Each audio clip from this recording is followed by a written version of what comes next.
Hi everyone, my name's Lisa Woodall. I'm here to talk about why women matter in architecture and how to make it count. I recognise that women in architecture are taking over the conference, and you have speaker after speaker after speaker coming today to share with you their experiences, their technical expertise, and to maybe shine a light on some different perspectives that you may not have previously heard. And when I said to Wendy that I would come and present today, I came up with this title. As I've prepared for it, though, I've come up against a few maybe different ways of looking at it that I wonder how many of those of you in the audience have come up against as well, and how many thoughts will resonate with what I take you through today. So firstly, I guess the big question here is, do women in architecture matter? And if I could see you, and if I was standing in a big conference hall, I'd want to see people's hands going up, or I'd want to see something in the chat or some reactions to see if you as an audience believe that women in architecture matter. So I'm going to pause and see if anything's happening. It would be good to know, Roman. You're getting a lot of thumbs ups. Thumbs up. Good. That's what I expected. A couple claps. Claps. Good. Claps. Thumbs up. That's great. And that's exactly what I expected. And that's exactly what I thought. And it does matter. It is absolutely critical that women in architecture matter.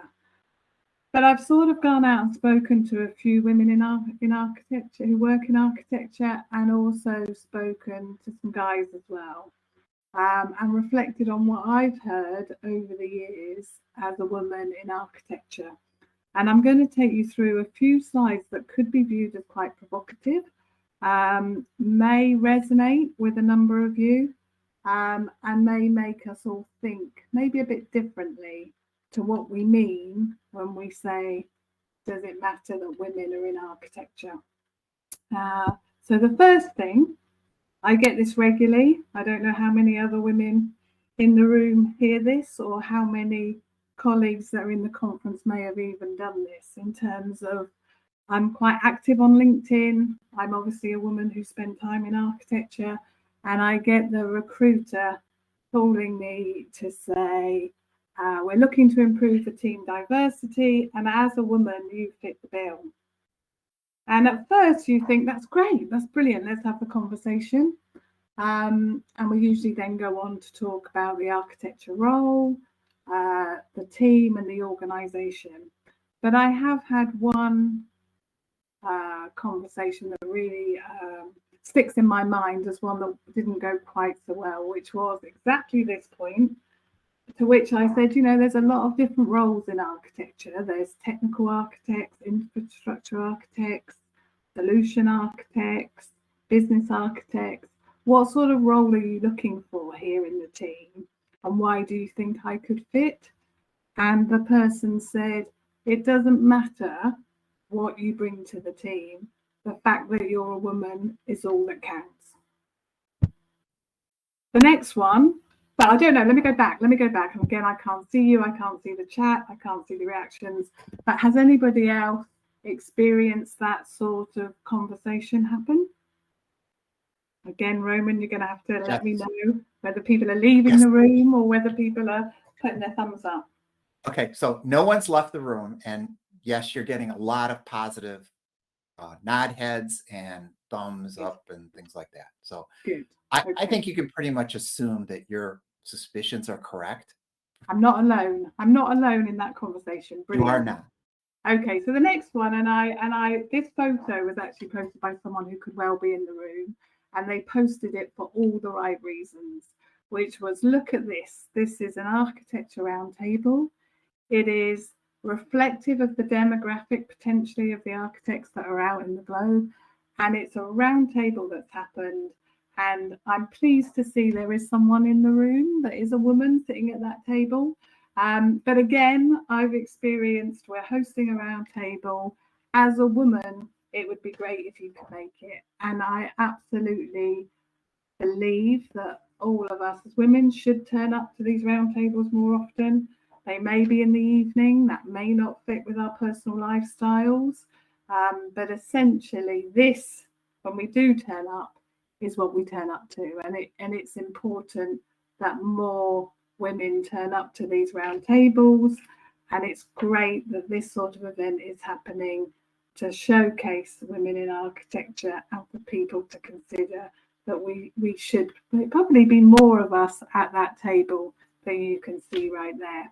The good news is everyone's smiling and everyone looks like they're having a great time. So it definitely looks like the sort of thing we should turn up to more frequently.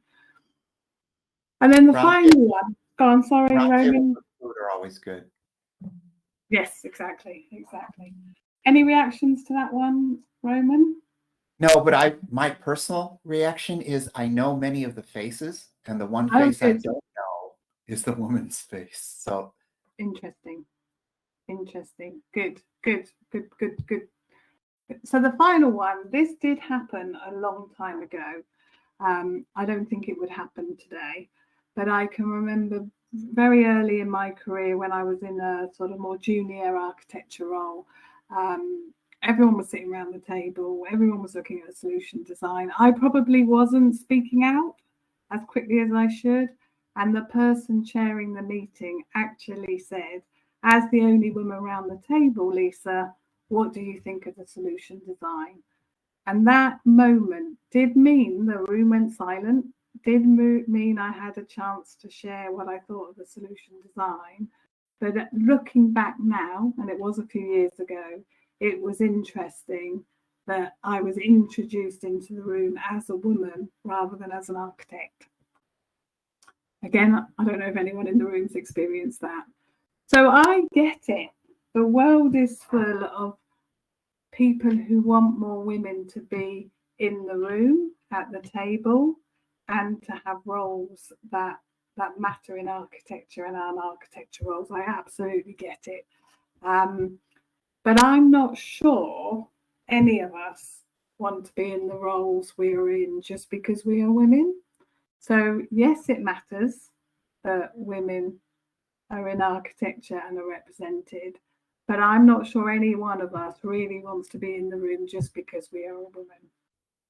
Any thoughts, comments, views? Some ouches. Yeah, true. You are not alone.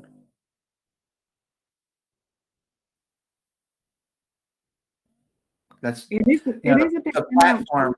Unfortunately, the platform is really kind of designed primarily for presentation mode or panel discussions.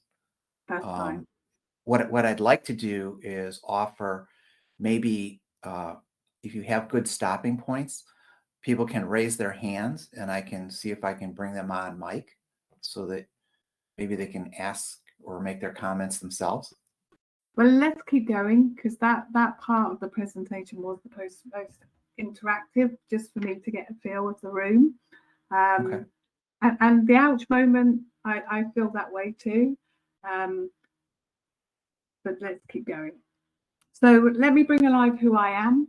I didn't introduce myself as fully as I probably could have at the beginning. So everyone, I am Lisa Woodall. I thought I'd bring alive my personality type, a bit of what I enjoy, and maybe this will also showcase why I have spent a significant amount of my career in the world of architecture. So I'm guessing a few of you may have done Myers-Briggs personality tests or Belbin. And if you have, then you'll recognize sort of personality that I have. And it's a ENTJ or an INTJ, depending on what day of the week it is and depending on which wind is blowing. I can be an extrovert and I can be an introvert. And I'm also very much sort of in that early ideas and shaper type role, which I think when I look back at my career and the things I've got involved with, I think the fact that I can be extrovert, but also introvert in thinking and in that shaper and ideas space, these are really good personality types that architects should have. especially the more strategic enterprise architects that are looking to the future and looking to see how we can make the most of technology in our organizations. I'm very much an early adopter. I'm also a switcher. I don't tend to be a completer finisher. It's very much, let's see the ideas, let's see where this is heading, let me try this out and see if it works.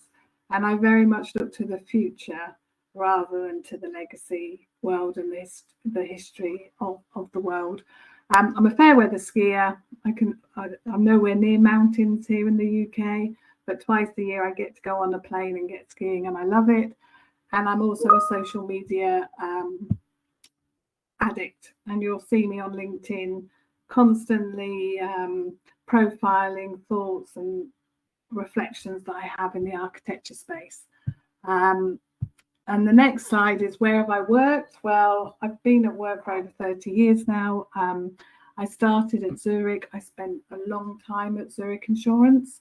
I went from being as a business analyst, program manager, program director, into business architecture, into enterprise architecture, into IT strategy, and then into the head of the architecture function, looking after infrastructure architects, solution architects, and business architects, and working on major transformation programs, organizational transformation programs, and systems transformation programs.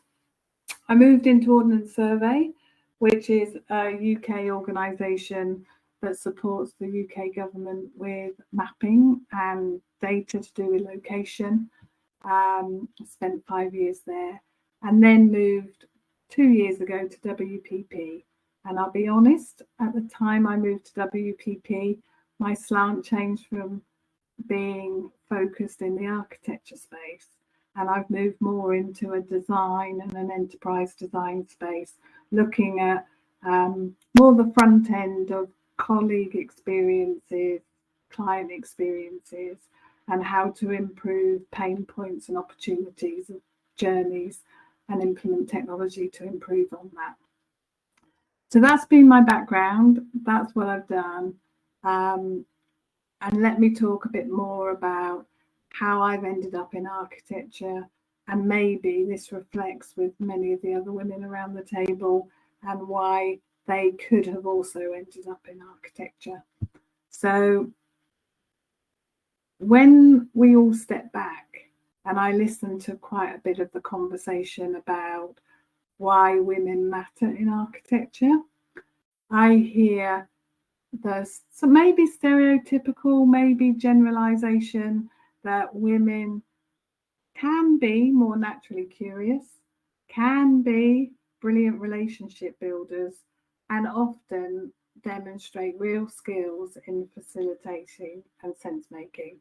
And I feel when I'm in a room, I'm the one with the pen, I'm the one with the whiteboard, I'm the one drawing boxes and lines, and really trying to make sense of the ecosystem, the components of the ecosystem, and how they all come together.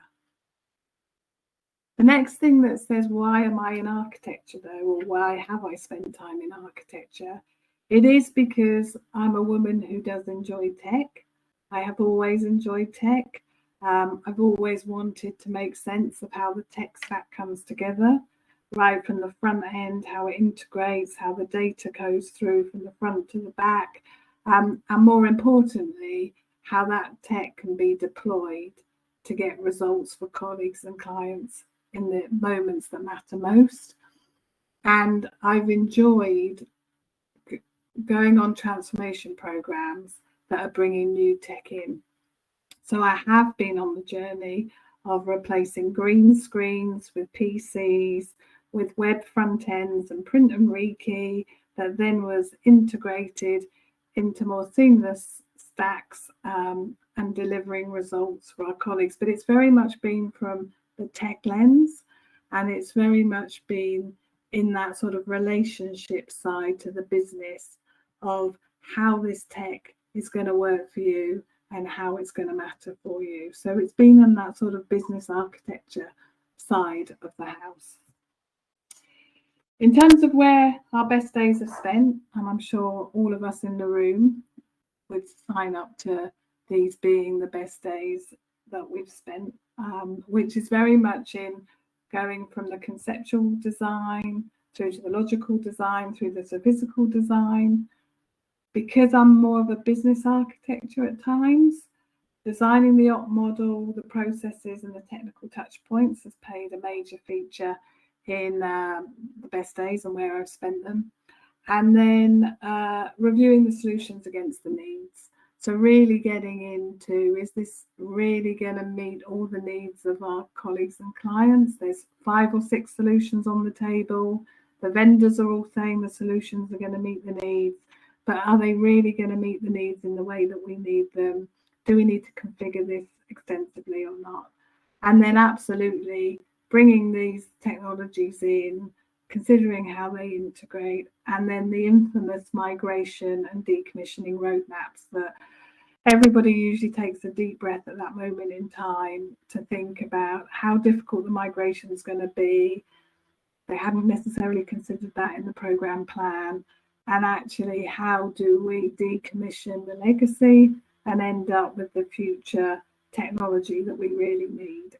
And these have been the best days of the role that I've had in architecture. And I can imagine many of you around the room enjoy these days most too. So in all of that, it sort of spins back to the beginning, which is I've never thought the fact that I'm a woman mattered, but what I do does. And I think that's where I've got to with why women matter in architecture and how to make it count. It matters not because we're women. It matters because we're good at this stuff too. We enjoy doing it. We are competent at doing it. We are more than just the facilitator and the sense maker. We actually bring the same technical competencies as others in the room. And I don't think gender matters. I think it's what we do does. So how do we all make it count? And what have I, looking back on my career and talking to others since saying I'd sign up to do this presentation, how have we all made it count, and how can we all do more to make it count in the future? And the first point is, let's not be overwhelmed by the stereotypical architecture narrative. I think sometimes talking about women in architecture could fuel the stereotypical architecture narrative that only guys can be good at architecture, only guys can be good technically. And that in itself can lead to forms of imposter syndrome in women, and can make us feel like we're not good enough before we even arrive into the room. And I feel we've got to not be overwhelmed by the stereotypical architecture narrative that we inherit and live with. And we've got to turn up and show up and not be overwhelmed by that stereotypical narrative that is played out. I know it's backed up with facts. I know there are figures that say more women need to get involved in STEM, more women need to be in the top table. But I think for some women that can be a deterrent rather than actually get involved. You'll be welcome. The next one is have the belief and confidence to know what we are doing matters, and the fact we enjoy it justifies doing it. I've thoroughly enjoyed every day I've had in architecture. I know many of the women I've spoken to do too. And I know the ones that have been a success and the ones that probably have been my role models have had absolute belief and confidence in what they do. And we should encourage everyone to have more belief, have more confidence, and just go and do it.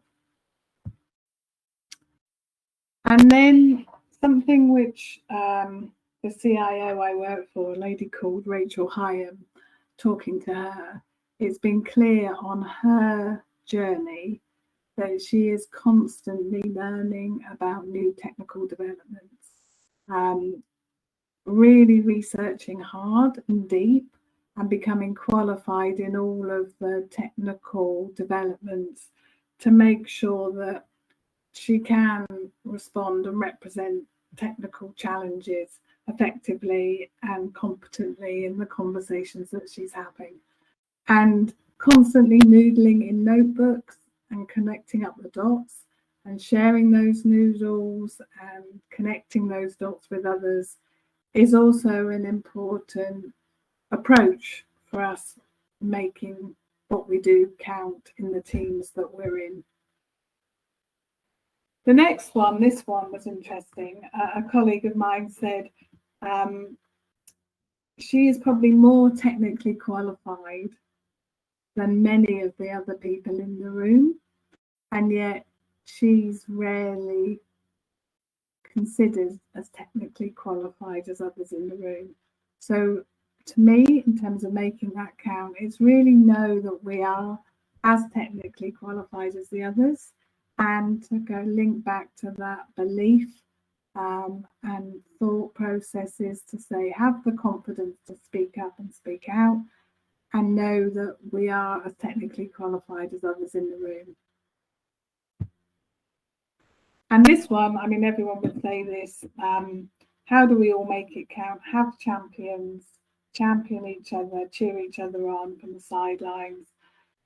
Look for champions that are as diverse as possible in different layers of the organisation, in different roles in the organisation. Build those relationships and know that those champions are probably championing us even when we're not in the room. And to know that you have champions out there, they are cheering you on, and they will continue to cheer you on as you do great stuff. And then as I move on from that, really what I'm saying to all of us around the room is, if we are a woman in architecture, show up, stand up and speak up. It doesn't matter that we're a woman, it matters that we know our stuff. And to those of us that are not women in the room, really encourage the women to show up, stand up and speak up. Cheer them on, know they know their stuff, know they're technically competent and capable, and know that listening to what they have to say, along with listening to everyone else in the room, will really matter to get the results that you need for your business. And in a nutshell, what I'm asking for is, it doesn't matter that we're women. It does matter that we can do architecture. And it's really important that all of us make it count. And that, Roman, is it. Susan, can you hear us? Yeah, it took a while for it the tech to work. Okay, great. Feel free to ask Lisa a question. Yes, so maybe a little bit unfair. I do know Lisa from my organisation, and really, but one of the questions that I sort of feel like we need to answer, I just wanted to put across that, again, I feel that I don't want to be a token woman in a conversation. I want to feel like I'm there for a reason, for my knowledge, and I think that really came across in that presentation, Lisa. I think that's really great, because that definitely resonated for me. And I think maybe in a timeline of being in architecture, maybe, you know, that's changed slightly, and I think more recently we may feel like we're brought into conversations not necessarily for our technical abilities, but because we were making up the numbers for diversity, and that's something I think discussed. But I was thinking, my sort of questions for Lisa is, how do you think we can get that across to people more? That you know, how can we get that thought across to people that we are there for our ability? Are there any techniques that you use in your meetings and that to make sure that we do come across as somebody that makes it count effectively? Yeah, no, and actually I want to pick up too on what you've also said. I do think if I look back over the last 15 years, I think there are a lot more women in architecture. I think if I go back 15 years ago, I felt like not only in my internal organisation, looking back, was I on my own, but actually even probably if I'd have been as active on LinkedIn or when I went to conferences and roundtables, I sensed that the organisations that other people came from didn't have women in their team either. As now I know that most organisations do have women in architecture and women in senior IT roles. And I think that has been because of all of the good work that's gone into diversity and inclusion and all of the good work in getting the numbers and the statistics rising. So I can see the world has changed in the 15 years, and I think it's changing for the better. And I do come across, Sue, to your point, CIOs and senior directors that are absolutely coming from a point of inclusion. And actually, it doesn't feel the challenge that it once was. And in terms of what skills all of us can use, I just stand behind being as good as anybody else in the room, building relationships with people, not just in the governance sessions and in the senior rooms, but also outside around the coffee cooler, going for lunch, you know, actually having the guts to go up and talk to people that probably I wouldn't have talked to before. So it's building those relationships and it's getting to know people, so that you can have that voice in the session, in the meeting. But I definitely think the world is changing and it's changing for the better. Okay, thanks, that's great, thank you. Sorry, I was just wondering if Susan had any specific situations she was willing to share. You know, without naming names, of course. Well,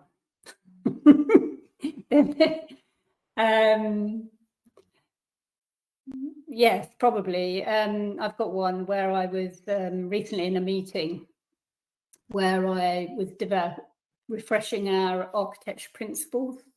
I've done that on numerous occasions in various organisations, and it's a rather dry job, but somebody has to do it. And I had one of the participants quoting me the TOGAF basic, you know, the basic principles are in TOGAF, and you know, I just had to sit there and say, well, I've done 2 lots of TOGAF certifications in my time, so I do know those, and you know, the reason why some of those principles are worded in a certain way is to reflect the environment we're in and create an uptake of that. But there is an assumption that you're not necessarily as technically qualified. And yet I think sitting around the table that I was sitting around, I was probably the only person who'd actually got my TOGAF certification. So the others are Googling it online. And that's the sort of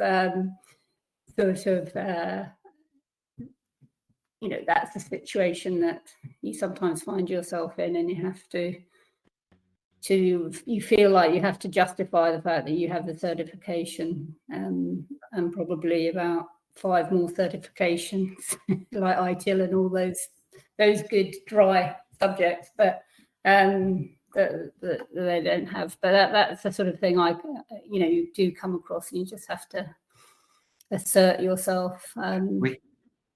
I can certainly commiserate with you. I've done principles myself. I would say the objection that I've heard most often is there are frameworks and other places we can look for principles. Why did you have to create what's already been done? Yeah, exactly. I don't, in my case, I don't think it was more gender. It was more anti-architecture. So you can go at all levels here when you want to fight that. And Roman, I don't know whether this gives you a challenge from a platform point of view, but I've shared the story how I felt over the last 30 years of being at work, but it's been very much a UK-centric story. And I'm aware that this is a global conference. So I wondered whether other parts of the globe had, I guess what I'm saying is in America, in Australia, in Europe, what is the thinking? Is it the same as we're experiencing here in the UK and have experienced in the UK, or is it different? I will say in the US, what I see is biases at numerous levels. I would say some are getting better and some are actually getting worse. I was just in a meeting the other day where somebody pointed me out and said, as the only smart person in the room, what do you think? And I was sitting there going, oh, thank you for the compliment, but you know what you've done here to everyone else in the room. Thank you for that. And I have to work with those other people now, right? So, people just say things off the top of their head sometimes where they're just not thinking. That's what I see most in the US. Now, I don't mean that most of the people in the US aren't thinking, but it just seems that way to me, that, mouth first, thought later. And I think we're all guilty. I think we're all guilty of saying those things, and maybe not those exact things. And I think that we're all more tuned in to those things than we would have been in the past. And, the comment I made about, as the only woman in the room, what do you think about solution design? That was 10 years ago, and I didn't think anything of it. I've only thought about it in the last few weeks, actually, in preparing for this presentation. As they're thinking, oh my Lord, was that the right thing for someone to have said? And I wonder whether we're all tuned in more to look out for those signs, when before sometimes ignorance is bliss and you just carry on regardless. That could very well be. Let me just ask if anyone else in the audience would like to come up and join this conversation. I think we figured out how to do that. So I believe there was one other person who then lowered their hand. But if anyone else would like to raise their hand and ask, Jez, thank you. Let me bring you online. I think I might already have mic enabled. Yep, you are. Yeah, can you? Okay, so yeah, first off, that was great, Lisa. Thank you. A really good talk. I wonder whether you think there's still a barrier that we need to do with sort of driving this almost artificial promotion of women into architecture, thing where you're being selected as a woman rather than for your skills and attitudes, because there's a barrier for the traditional routes into architecture in place, that coming from a very technical background that previously has had very low uptake from women, and that's why we then we're not seeing that coming through. And if there's anything you think we can do to promote the recognition of the sort of transferable skills that many really capable, excellent women have in other roles in and around IT that could be transferred into architecture, and would make them absolutely brilliant candidates for architecture. No, definitely. That's a great question. And I think you're right. When you look at the career path of the architect, it is, in the IT space, in the deep domain area, and then growing into the role of, senior solution architect, then enterprise architect and senior architect. So, and traditionally the barriers for women to go on that journey have been challenged. I think we have to encourage more people at more junior levels into the architecture domain earlier in their careers, to benefit from the experiences that we all have, and to also help architecture out as well. And in terms of those transferable skills, yes, absolutely. Look to project managers, business analysts, sales people in the some of the domain areas that we're bringing into our organisations. I think there are real opportunities to make the enterprise architecture team more diverse, not just in gender, but in terms of thinking. I feel it has become it is a very, very technical domain, in a world where we need to be technical, but we need to be more than technical, and therefore we can open up to other professions, other disciplines to bring it in, and in that case we could attract more women in as well as a consequence of that. Would be my take. Yeah, absolutely brilliant. Thank you. Okay. I think we have one other person, Tabo. If you unmute your mic, you can ask a question. Good evening. Good evening. Hi. From the land of sunshine, South Africa. Hi to South Africa. Excellent. Mine is more of a comment, perhaps sharing. I had the privilege of working with younger people. Some of them happen to be women. So I've had the opportunity to work with young graduates, sharp technical people. And what we did was throw them right into projects. And we didn't have a demarcation of the woman or men or them. It was young people who were keen on learning what architecture is, and some of them had really taken decisions to be architects in their lives. So that is the opportunity that I had, and it was very rewarding. Great. In that we had the space. I also had the space to grow them in whatever direction they wanted to be it business, data, technology. Some of them even later on through the architecture route ended up as CIOs. Yep, that's great. No, that's a great observation. I think that the one privilege, or rather opportunity we had, is that we came from our unfortunate situation, and we had to do practically everything anew.